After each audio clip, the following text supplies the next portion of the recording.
राजस्थान की मिट्टियाँ। नमस्कार दोस्तों, आप देख रहे हैं वीडियो नगर। तो चलिए शुरू करते हैं आज की वीडियो। डॉक्टर बोनार्ड के शब्दों में अपने जो मिट्टी की परिभाषा उसके बारे में जान लेते हैं। धरातल पर मिलने वाले असंगठित पदार्थों की ऐसी परत जो मूल चट्टानों व वनस्पतिक अंशों के संयोग से बनती है, मिट्टी कहलाती है। मिट्टी के निर्माण के लिए आवश्यक शर्त है मूल पदार्थों का होना, जलवायु का होना, उच्चावाच का होना, वनस्पति समय और जैविक क्रिया का होना मिट्टी के निर्माण के लिए आवश्यक है। मिट्टी के मुख्य पोषक तत्व हैं nitrogen, potash, phosphorus, calcium, humus और चूना। स्पष्ट कर दें आपको, अपक्षय किसे कहते हैं? धरातल के ऊपर ताप, दाब, वर्षा, तुषार, ऑक्सीकरण, कार्बोनिटीकरण, जलयोजन आदि के द्वारा चट्टानों का अपने ही स्थान पर टूटना फूटना अपक्षय कहलाता है। अपक्षय के जो प्रकार हैं, 3 प्रकार हैं। इनके बारे में अपने जान लेते हैं कौन कौन से हैं। एक तो है भौतिक अपक्षय, जो इसके साधन है तापमान। गर्मियों में चट्टान विस्तृत होती है व सर्दियों में संकुचित होती है। संकुचित एवं विस्तृत से कण ढीले होते हैं एवं चट्टान अपने स्थान पर टूटकर धीरे धीरे गिरने लगती है।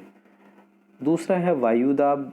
भौतिक अपक्षय का जो कारण है, जिन क्षेत्रों में वायु का दाब ज़्यादा होता है उन क्षेत्रों में चट्टान नीचे होती है व जिन क्षेत्रों में दाब कम होता है उन क्षेत्रों में चट्टान ऊंची होती है।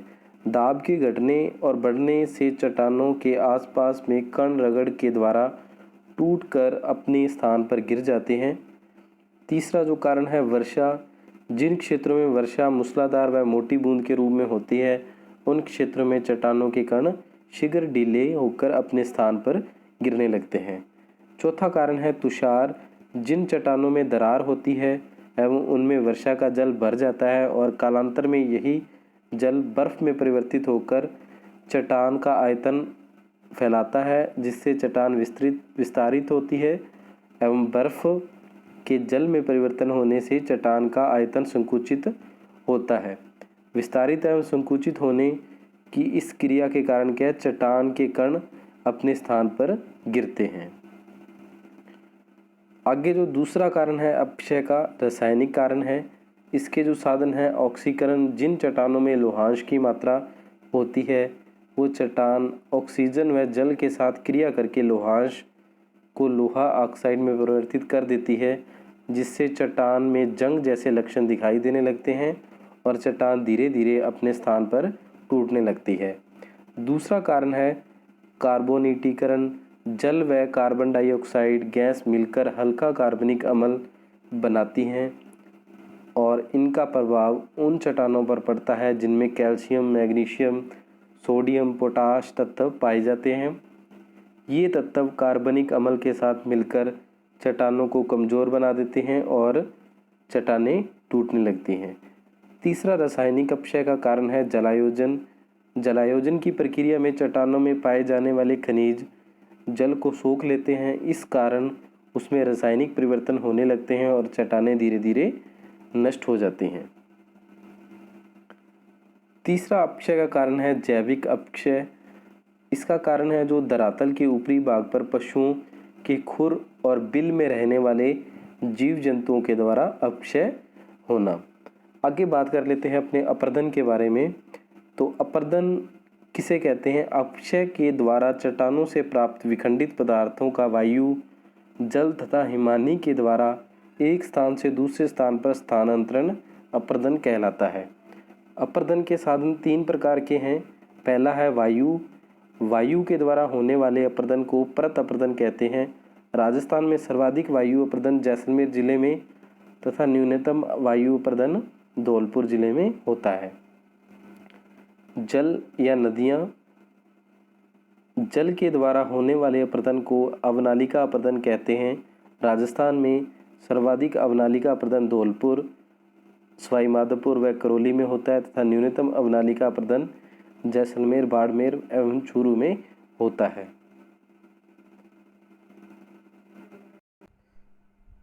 चलिए आगे बात कर लेते हैं। अपर्दन का कारण है जो हिमानी। हिमानी के द्वारा होने वाले अपर्दन को चादरी अपर्दन कहते हैं। राजस्थान में चादरी अपर्दन न के बराबर देखने को मिलता है। यह थोड़ा बहुत केवल माउंट आबू का जो क्षेत्र है वहाँ पे देखने को मिलता है। आगे बात करते हैं अपने अनाच्छादन। जब अक्षय व अपर्दन की क्रिया एक साथ संपन्न होती है तो उसे अनाच्छादन कहते हैं। मिट्टियों का वर्गीकरण भी अपने चर्चा कर लेते हैं। भौतिक दृष्टि से मिट्टियों को 8 भागों में बांटा गया है।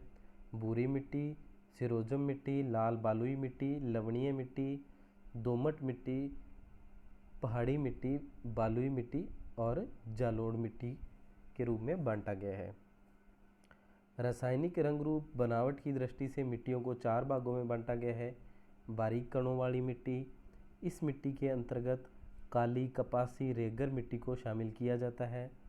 दूसरा जो रासायनिक व रंग रूप बनावट के आधार पर बांटा गया है मध्यम कणों वाली मिट्टी, इस मिट्टी के अंतर्गत जालोड़, दोमट, कांप, कछारी व खादर मिट्टियों को शामिल किया जाता है। तीसरा है मध्यम मोटे कणों वाली मिट्टी, इसके अंतर्गत रेतीले, मरुस्थलीय, सिरोजम, ऊसर, बागर व दूसर मरुस्थलीय, लवणीय, पीली रेतीली मिट्टियों को शामिल किया जाता है। मोटे कणों वाली मिट्टी, इसके अंतर्गत लाल, पीली, लेटेराइट मिट्टी को शामिल किया जाता है।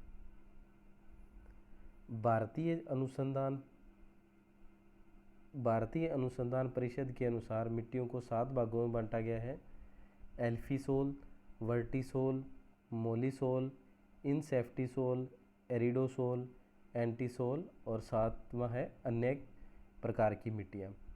पहला है बारीक कणों वाली मिट्टियाँ, जिसमें जिस मिट्टी के कण अत्यंत बारीक होते हैं उसे कले या चिका मिट्टी कहते हैं। ये मिट्टी चिकनी होती है। कुम्हार इसी मिट्टी के बर्तन बनाते हैं।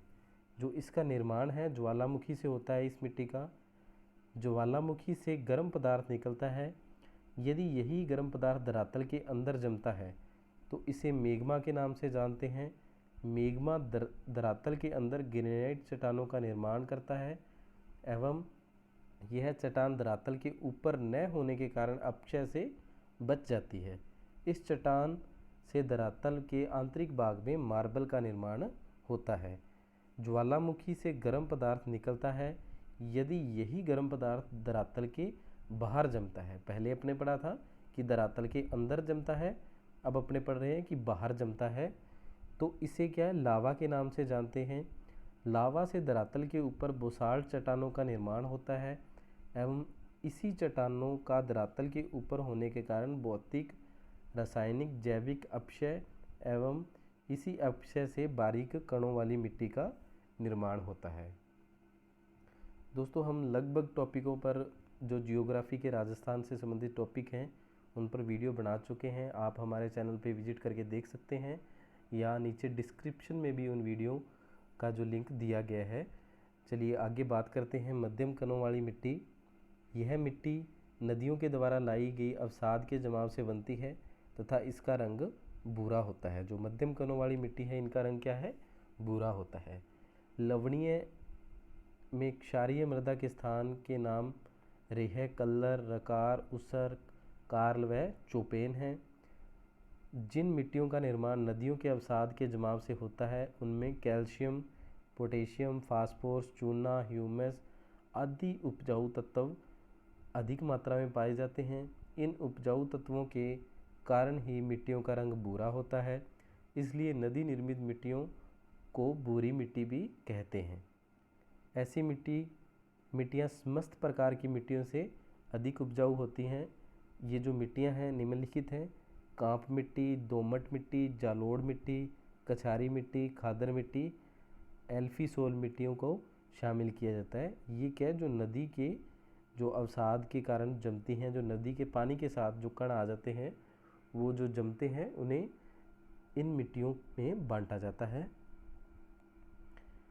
उपरोक्त मिट्टियों में रबी की फसल सर्वाधिक मात्रा में बोई जाती है। ऐसी मिट्टियाँ राजस्थान के पूर्वी भाग विशेषकर भरतपुर, धौलपुर, करौली, जयपुर, अलवर जिलों में पाई जाती है। इनके अलावा कम मात्रा में गंगानगर व हनुमानगढ़ जिले में भी पाई जाती है। इन मिट्टियों में नमी धारण करने की क्षमता अधिक होती है।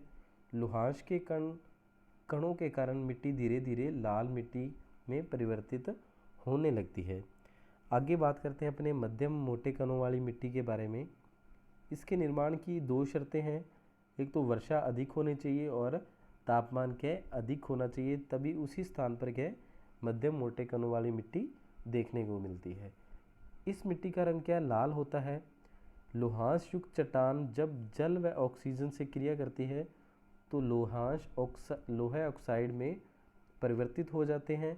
इस लोहा ऑक्साइड के कारण ही मिट्टियों का रंग लाल होता है। ऐसी मिट्टियों को लाल मिट्टी, लाल पीली मिट्टी, लाल मिट्टी में जल की प्राप्ति के कारण यह पीली नज़र आने लगती है।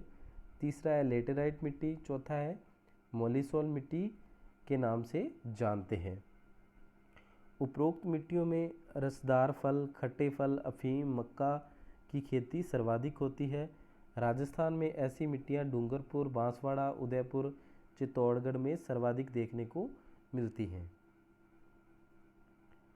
आगे बात करते हैं मोटे कणों वाली मिट्टी के बारे में। वायु के अपर्दन से वायु धरातल पर घर्षण बल लगाती हुई प्रवाहित होती है, जिससे धरातल के ऊपरी कण उड़कर एक स्थान से दूसरे स्थान पर जमा होते रहते हैं। जहाँ इनका जमाव होता है वहाँ मोटी रेत की परत बनने लगती है। तो इसी से क्या है मोटे कणों वाली मिट्टी का जो निर्माण होता है। इसका जो रंग है वो हल्का पीला होता है। स्पष्ट कर दें कि जिन मिट्टियों में अम्लीय व क्षारीयता की मात्रा अधिक होती है उनका रंग हल्का पीला होता है। मिट्टियां हैं वो मरुस्थलीय, दूसरी ऊसर, बांगर, लाल पीली, पांचवी रेतीली, छठी लवणीय मिट्टी के नाम से जाना जाता है मोटे कणों वाली मिट्टियों को, या अम्लीय या क्षारीय मात्रा जिनमें अधिक होती है उन मिट्टियों को। उपरोक्त मिट्टियाँ दो प्रकार की होती हैं। एरिडोसोल, इस प्रकार की मिट्टियाँ अर्ध शुष्क जलवायु प्रदेशों में पाई जाती हैं। राजस्थान में नागौर, चूरू, झुंझुनू, जोधपुर, सीकर, पाली में एरिडोसोल मिट्टी पाई जाती है। एंटीसोल, इस प्रकार की मिट्टियाँ शुष्क जलवायु प्रदेश में पाई जाती हैं। राजस्थान में ये गंगानगर, बीकानेर, जैसलमेर, बाड़मेर में सर्वाधिक मात्रा में देखने को मिलती है एंटीसोल मिट्टी। आगे बात करते हैं अपने राजस्थान में सर्वाधिक क्षेत्रफल पर एंटीसोल मिट्टी ही पाई जाती है। एंटीसोल व एरिडोसोल मिट्टियाँ अम्लीयता व क्षारीयता की समस्या से ग्रसित होती हैं, जिसका पता पीएच मान से लगाया जाता है। अम्लीय मिट्टियाँ, इस प्रकार की मिट्टियों की समस्या के लिए रॉक फास्फेट चूने का प्रयोग किया जाता है। क्षारीय मिट्टियाँ, इस प्रकार की मिट्टियों की समस्या के लिए जिप्सम तथा गवार के डेंचा फसल का खेत में दबाकर इस समस्या का समाधान किया जाता है। आगे अपने बात कर लेते हैं मृदा से संबंधित मृदा स्वास्थ्य योजना। इसकी शुरुआत 19 फरवरी 2015 को राजस्थान के सूरतगढ़ में मिट्टी की खराब होती गुणवत्ता को जांच करने के लिए तथा कृषि उत्पादकता को बढ़ाने हेतु मृदा स्वास्थ्य कार्य योजना की शुरुआत की गई। इस योजना पर 75% राशि केंद्र सरकार वहन करेगी। इस योजना का ध्येय स्वस्थ धरा और खेत हरा है। इस कार्य का प्रत्येक 4 वर्ष बाद नवीनीकरण होता है। मृदा स्वास्थ्य कार्ड इसी जो मृदा स्वास्थ्य कार्य के अंतर्गत दिया जाता है। मृदा स्वास्थ्य कार्ड के द्वारा मिट्टी की मौजूद पोषक तत्वों की स्थिति और फसल की दृष्टि से पोषक तत्वों और उर्वरकों की आवश्यकता की सिफारिश की जाएगी। इसका उद्देश्य उपयुक्त संसाधनों के उपयोग के द्वारा उत्पादकता में सुधार लाना व किसानों की स्थिति को सुधारना। कार्ड और प्रस्तावित खाद के लिए ऑनलाइन आवेदन हेतु एप्लीकेशन सॉफ्टवेयर विकसित किया गया है तथा इसे प्रारंभ भी किया जा चुका है।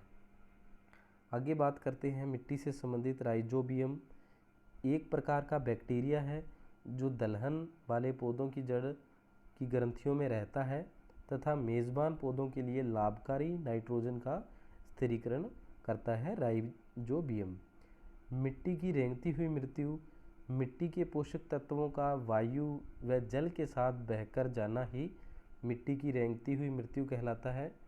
रेह कलर, मिट्टी के ऊपर सफ़ेद लवणीय बालू के जमाव को रेह या कलर कहते हैं।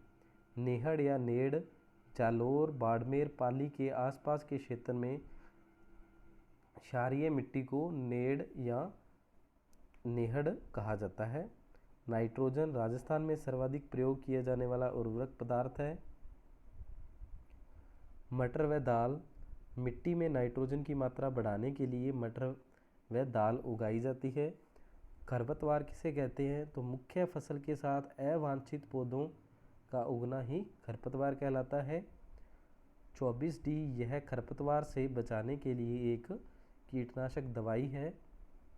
सेम समस्या, राजस्थान के अधिकांश क्षेत्रों में ज़मीन के नीचे जिप्सम की परत पाई जाती है, जिससे अतिरिक्त जल ज़मीन के नीचे नहीं जा पाता और आसपास के क्षेत्रों में जल उत्प्लावन की समस्या उत्पन्न हो जाती है एवं भूमि दलदली हो जाती है, जिससे सेम की समस्या के नाम से जाना जाता है। सेम समस्या से बचाव के लिए इंदिरा गांधी नहर सिंचाई परियोजना में इंडो-डच योजना चलाई जा रही है। यूकेलिप्टस यानी कि सफ़ेदा के पेड़ लगाए जा रहे हैं। चंबल सिंचाई क्षेत्र में कनाडा के सहयोग से राजाद परियोजना चलाई जा रही है। जो सर्वाधिक सेम समस्या है राजस्थान में वो हनुमानगढ़ ज़िले का एक गांव है बड़ापल, वहाँ पे क्या है सर्वाधिक सेम की समस्या है। राजस्थान में सेम ग्रसित क्षेत्र इंदिरा गांधी नहर के आसपास का क्षेत्र, चंबल सिंचाई के आसपास का क्षेत्र तथा बड़ोपल गांव हनुमानगढ़ है।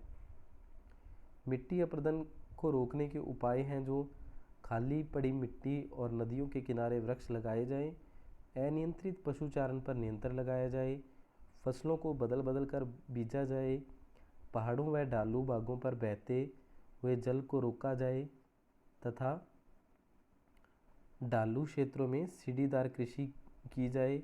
मरुस्थलीय मिट्टी को उड़ने से रोकने के लिए कतारों में वृक्ष लगाए जाएं, खेतों में मेड़बंदी की जाए। चलिए आपके लिए एक प्रश्न है दोस्तों कि ग्रेनाइट और नाइस चट्टानों से किस प्रकार की मिट्टी का निर्माण होता है? लाल मिट्टी का, काली मिट्टी का, जालोड़ मिट्टी का और लेटेराइट मिट्टी का। आपको जो राइट आंसर है वो नीचे कमेंट्स बॉक्स में देना है। यदि आप हमारे चैनल पर पहली बार आए हैं तो इसे सब्सक्राइब जरूर करें। अगर आपको वीडियो अच्छी लगे तो लाइक और शेयर करें और यदि इसके बारे में कोई सुझाव हो तो आप नीचे कमेंट में हमें दे सकते हैं। जो बाकी वीडियो हैं जियोग्राफी से संबंधित उनके जो डिस्क्रिप्शन में लिंक दिए गए हैं, आप वहां से उन्हें भी देख सकते हैं।